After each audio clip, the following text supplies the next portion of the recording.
Mana? Mana? Aduh!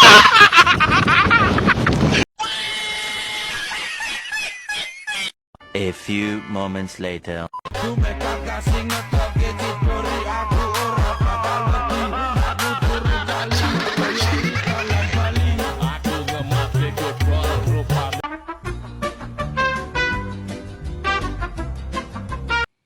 Assalamualaikum warahmatullahi wabarakatuh. Perkenalkan, nama saya Muhammad Alvito, kelas BKI B1 dengan NIM 251103100048. Baik yang terhormat Ibu Nur Mawakir Yusuf, SPSI, MPSI.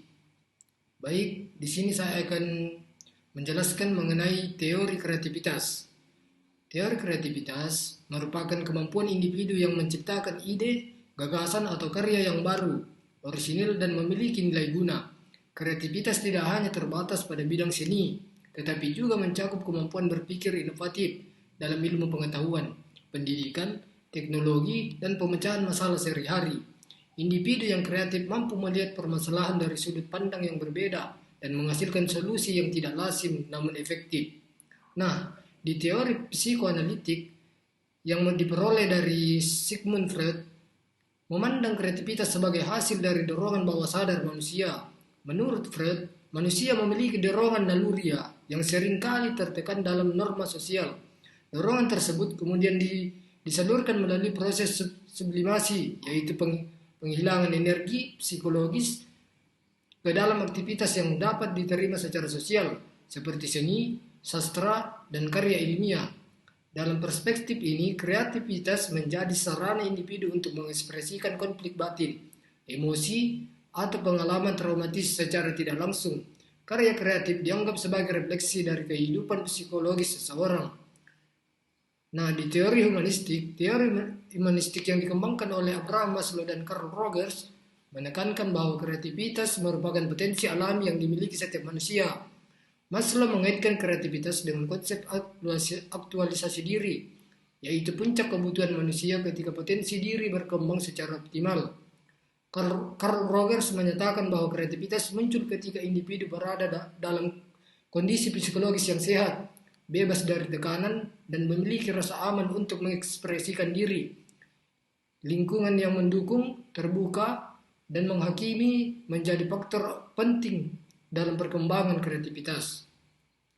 Nah, adapun di teori kognitif, memandang kreativitas sebagai hasil dari proses berpikir manusia. Salah satu tokoh penting dalam teori ini adalah Jeff Guilford yang memperkenalkan konsep berpikir divergen. Berpikir divergen adalah kemampuan untuk menghasilkan berbagai kemungkinan jawaban atau solusi dari satu permasalahan.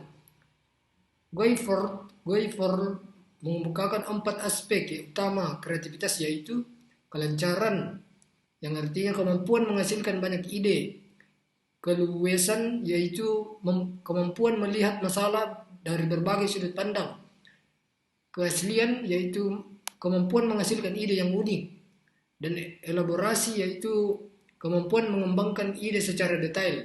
Menurut teori ini, kreativitas dapat dilatih dan dikembangkan melalui pembiasaan berpikir kritis dan eksploratif.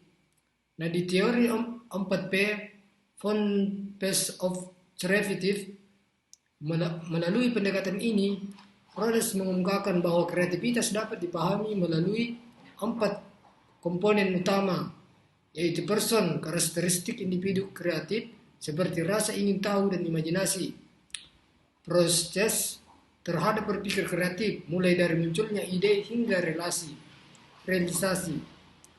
produk, hasil nyata dari proses kreativitas; press, pengaruh lingkungan sosial dan budaya. Teori ini menegaskan bahwa kreativitas bukan hanya tentang bakat individu, tetapi juga dipengaruhi oleh proses dan lingkungan. Nah, di teori sosial dan lingkungan menekankan bahwa kreativitas sangat dipengaruhi oleh lingkungan sosial, budaya, pendidikan, dan pengalaman hidup. Dukungan dari keluarga, sekolah, dan masyarakat akan mendorong individu untuk berani mencoba hal baru. Sebaliknya, lingkungan yang terlalu menekankan, kaku, dan tidak memberikan ruang berekspresi dapat menghambat kreativitas. Dalam konteks pendidikan, metode pembelajaran yang aktif, kolaboratif, dan kontekstual sangat berperan dalam mengembangkan kreativitas peserta didik. Nah, mungkin itu saja yang bisa saya sampaikan dari teori kreativitas. Nah, mungkin di sini saya akan sedikit menyampaikan kesimpulan mengenai teori kreativitas. Di teori kreativitas menunjukkan bahwa kreativitas merupakan kemampuan kompleks yang terbentuk dari interaksi antara faktor psikologis, proses kognitif, dan lingkungan sosial. Setiap teori memberikan sudut pandang berbeda, mulai dari dorongan bawah sadar, aktualisasi diri, proses berpikir, hingga peran lingkungan.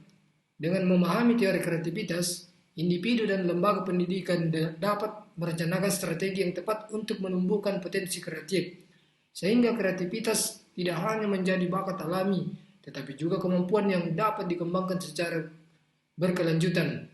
Mungkin itu saja yang bisa saya sampaikan mengenai teori psikologi kreativitas. Saya akhiri, wassalamualaikum warahmatullahi wabarakatuh.